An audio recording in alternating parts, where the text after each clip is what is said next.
We didn't get too much chance to really talk about this during the recent reshuffle because recently there has been not only a reshuffle in the cabinet, people have got new positions, but certain ministerial roles have now been taken away. And one of course, the big ones created in the in the post Brexit world was certainly now the minister in charge for international trade, or what would become the Department for International Trade. It always used to be very much under sort of the business area side of things. That's where it's always traditionally sat until, in comes Theresa May, and we need something to wow the masses with. So that's why you got the Office for Exiting the European Union. You've got obviously the Department for International Trade, certainly being the two big fronters for Brexit. And these weren't really about coming up with a comprehensive trade strategy that matches sort of the UK economy and how it can benefit the UK economy. Instead, you got people like Liz Truss in charge who were just going out to sign big trade deals for no other reason than to sign trade deals. And as we have expressed time and time again, the world has moved on. These big trade deals that the UK wants to sign, not a lot of countries are overly interested in really signing them. If anything, we've seen a more step to sort of smaller trade deals, cooperation agreements, things that would obviously upset the Conservatives and even the Brexiteers because this means giving up some sovereignty. It means accepting rules in your country so that trade might flow a bit easier.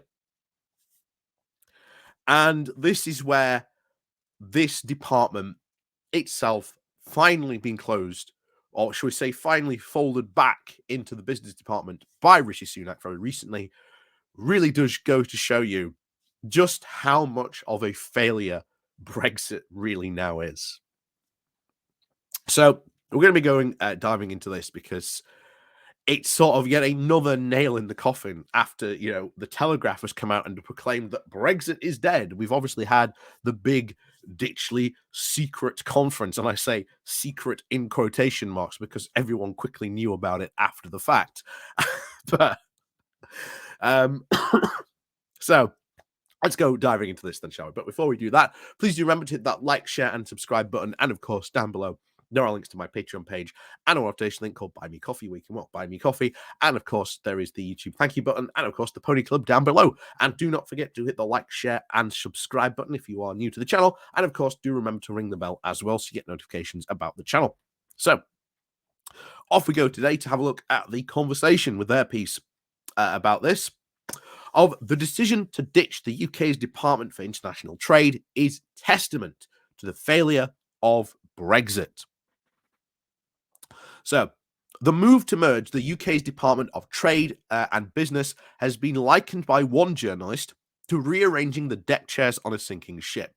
But in fact, it has a more significant moment in the country's foreign and economic policy.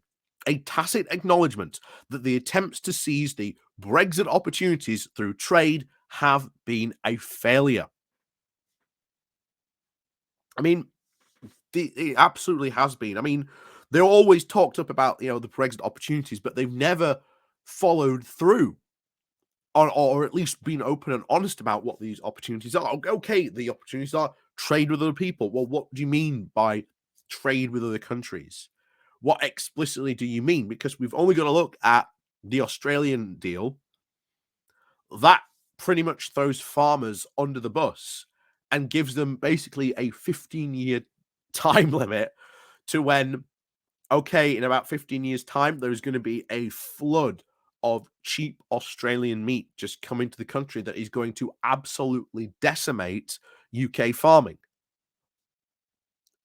And it's not just in 15 years, they're going to allow more over that process. So it's just going to get worse and worse and worse until those 15 years are up. And that's what, unfortunately, the trade deals we've signed. That's how bad they are. Um, so yeah, expect, I think, a lot of farmers to be talking openly about how annoyed they are about this trade deal, certainly in a couple of years' time. But I've always said, there's two things that the British public have always been very much insulated from because we've been in the EU. First of all, trade deals. Trade deals in other countries are very, very important. They are matters of open public um, policy. There are some countries around the world where governments have lost or even won elections on promising to sign certain trade deals or promising not to sign certain trade deals. That's how important really some trade deals are certainly in other countries around the world, but we've been very much sheltered from that being in the EU. And of course, regulations is another one. We've talked before about how your average sort of, man on the street doesn't really care about regulations. If you went up to someone and just quoted a regulation, do you care about that? The answer would probably ultimately be no. But anyway, let's get back to it. So, for as a result of these changes, the Department for International Trade no longer exists. Set up after a month after the 2016 referendum, it was created by the then former Prime Minister Theresa May as a way of demonstrating sovereignty through independence from the EU. Yet, its first task was urgently to secure the rollover of free trade deals that the UK had already enjoyed as an EU member. When Liz Truss took over the department in 2019, she proved herself to be a skilled political operator as she traveled the world doing exactly this. Brandishing her pro-Brexit credentials, also despite having voted to remain in the EU, she presented these rollover agreements as clear benefits of Brexit. This sleight of hand was aped by other ministers, including the recent suggestion that the government has managed to secure over £800 billion in new free trade deals with over 70 countries. That claim led to a rare reprimand from the head of the UK statistic watchdog, which said that the 800 billion figure was misleading. This is an important point is that the vast majority of cases of these free trade agreements were not new deals, but continuations of existing agreements. They did nothing more than to maintain the pre-Brexit status quo. The sole exceptions were the deals with Australia and New Zealand, two small, economically open, but geographically distant economies with historical connections to the UK. But even here, the balance did not necessarily tilt in the UK's favour. As we've said before, these are going to become incredibly toxic for the Tories because remember, they made a big song and dance about signing these deals. And as we've seen, one thing I'm very eager to point out, certainly in the recent by-elections and a couple of voting intentions we've seen very recently, farmers are moving away from voting Conservatives. And this was one of their big core blocks at one point. They're now at least seem to be moving towards more the Liberal Democrats down in those blue wall seats. And if this sort of trend continues, that's a big lot of their voting bloc they have suddenly lost. And of course, this will again contribute to, as what we've also been seeing a lot very recently, the polls that show the Tories are on course for a very, very big loss potential at the next general election. So let's continue. So the free trade agreement with Australia in particular gave the Australian agriculture unprecedented levels of access to the UK market. And it has since been described as not actually a very good deal for the UK by the very politician who was in charge of UK farming at the time the agreement was negotiated. Meanwhile, the prospect of conducting trade deals with the US, presented as the biggest prize of all, as our research suggests, is all but dead. There was already very little progress under the Trump administration in 2020 in the face of differences over issues like food standards, and then the Biden administration has very little interest in new trade agreements at all, let alone with one government seems to be acting very irresponsibly over the Northern Ireland Protocol. Elsewhere, the UK's plans to join the comprehensive and progressive Trans-Pacific Partnership of the Free Trade Agreement with the likes of Japan, Canada, and Chile, as well as further trade negotiations with India, will not be completed anytime soon. And bear in mind, the CTPP, or as it's or the CP, or the Pacific Partnership, just we'll call it just for easy um, naming. um, that the way that direction is going, it's very, very EU in its direction. There's already talk about setting up, bodies to help, rule over potentially any trade disputes with the members or things like that. And yet, we're all told by the Brexiteers that's the type of organization we do not want to join. But as we've said, that that whole Pacific Partnership is on the other side of the world. It's in the name. It's in the Pacific. We're not in the Pacific. You know, we're on the doorstep of Europe, so it makes complete sense for us to be you know, doing deals with Europe, having closer trade relationship with Europe. That's why it doesn't make sense for us not to be part of Europe. And we will very quickly see that. And as we've seen politicians really come to acknowledge, even as the case with Michael Gove apparently being very honest about the damage that Brexit has done to the UK. But of course, there are larger concerns at play. Um, Certainly the fact there has been no industrial strategy for the UK, the fact that we want to move towards a greener economy, but there's no strategy to do that. There's nothing. There is no long-term thoughtful planning about how to achieve anything with an industrial strategy in the UK, or business, or what the UK should be looking like in 5, 10, 15 years, 20 years time. It's madness when you think that there's nothing like that. So let's continue.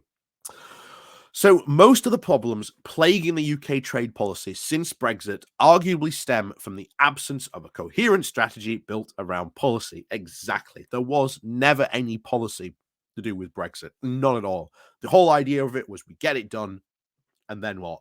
As we asked, oh, it'll be wonderful. It'll be great. There was never any policy specifically to do with Brexit. And even though some people argue, oh, well, what about the retained EU law bill? There is no strategy beyond getting rid of the regulations. And then again, magically, everything will be all right for, again, reasons when we've explained before, it will not be. It will just make trade harder with the EU.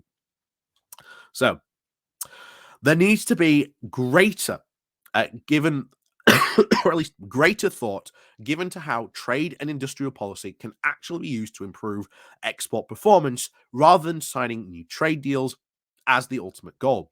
The stark reality is that since Brexit, the UK's levels of export to both EU and non EU countries has been poor and falling short of all its major competitors.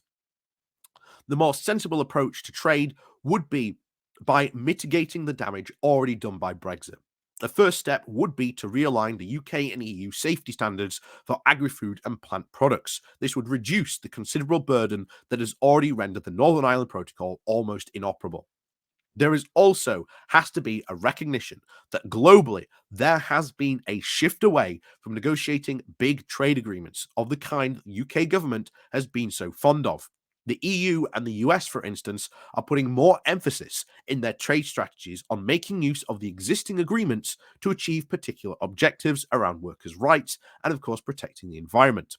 In the UK, the task for the next government will to be act very similarly, to see the bigger picture and abandon the practice of trade policy as an exercise in post-Brexit optics. It needs to work out how trade policy can be instead be used to make a meaningful contribution to some of the most urgent social and environmental challenges facing the UK, like net zero, greener industries, and an altogether more balanced economy. So, yeah, agree completely. And it does go all back to the fact that there just was no plan for Brexit. There was no policy. There was no idea. Oh yeah, we'll do these trade deals. Okay, then what? How will these trade deals benefit the UK? Oh, we'll be trading with other non-EU countries. But again, how does this benefit the UK? Oh, it'll be trade. It'll be increasing trade. Well, trade with what? you know, um, yeah, we heard, for example, many times we talked about Jacob Rees-Mogg going, "Oh, you don't understand. We can just go out there and lower our tariffs to zero, and magic will happen." But as I said before, we've tried this. We tried this crazy libertarian experiment back in like the Victorian age. Um, as I said before, go look it up. This was a whole thing that happened during the Victorian age. The whole Great World's Fair that was put forward by at the time, these various people had an agenda. It was to try and show that Britain had the best sort of products, and that then we could just lower our tariffs to zero and everything would be fine. That grand experiment lasted 5 years. Why did it last that long? Well, what happened was that the American farmers saw an excellent opportunity to start sending corn by the barrel load over to the UK. This extremely annoyed UK farmers, particularly a lot of the landed gentry at the time, because again, they were still very much into sort of the politics, and said, hey, this whole idea, this whole trade ain't working out for us. It's costing us a lot of money. And of course, that oh dear me, that experiment very, very quickly ended. And of course, there's a lot more to it itself. It's an entire thing, trust me on this one. But if you want to go look it up, I definitely go and look it up. I think there was a fantastic article. I can't remember what it's called now, but it was oh, I'm trying to remember what it was called now. But yeah, if you look it up, you go like UK free trade Victorian or something like that. You should be able to find the article. I believe I can't remember what the name was though, but it's quite a long read, but a very interesting read if you want to sort of know some trade history from back in the day. So, as always, thank you very much for watching. Please do remember to hit that like, share, and subscribe button. And of course, down below there are links to my Patreon page and a affiliation link called Buy Me a Coffee, where you can buy me a coffee. And of course, there is the YouTube thank you button down below, and of course, the Pony Club. And of course, remember it is Wednesday today, so there will be a Pony Club video for not only the Pony Club members but also the Patreon members as well. So that will be put out today for you. Today, we'll be talking about the Michael Gove conspiracy. Ooh. So if you want to see that or many of the other videos that we again have made for people like that, again, links down below to join up to those down below. So as always, thank you very much for watching, and of course, we'll see you all next time.